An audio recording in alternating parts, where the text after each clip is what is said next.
since the beginning of this Call of Duty year, it has felt different than any other years of Call of Duty. The challenger scenes has blew up with a bunch of new teams and a bunch of new owners, and just the content around the challenger scene.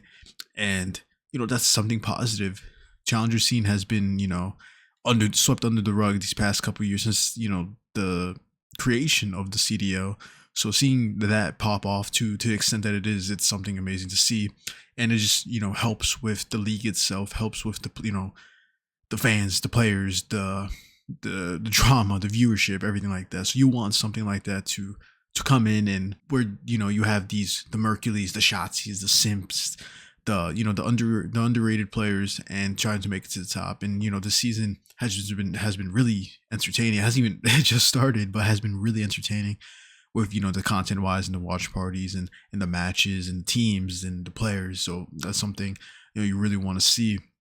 And then for me, this is 100% one of the most competitive Call of Duty seasons we have seen so far. Here we're going to go into the Paris Gentlemen going against the Toronto Koi, two new revamped teams. Obviously, it was almost a back and forth type of thing.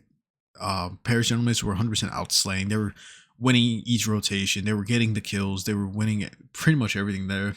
Honestly, just a sad performance from Ravens. Honestly, you can 100% say the onliners, because this was just a belt to ass. This was a terrible performance from the Carolina Royal Ravens.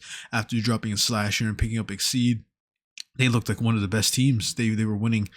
They beat Optic in a crazy fashion. They were winning, and then coming here with LA Thieves, who always they were being iffy, saying just to drop Kenny, to make a change, to just start something new. They picked up, of course, Neum in the bench.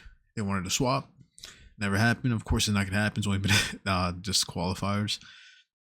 But, you expected more out of the Carolina Royal Ravens, and it was just a terrible performance. Amazing performance from him. Kenny looked really strong out there. He, after all the trash talking from the community and everyone seeing him to be dropped, he put a performance like that, and 100% deserves to be noticed as that. And then he had a BZ and Scrap, who played also extremely, extremely well. Optic Texas going against Reed Falcons. This one really shocked me. Reed Falcons, they were second or first during the seedings of the qualifiers. For me, they have a strong team. You got Pred, Kismet, Exnid, and Celium.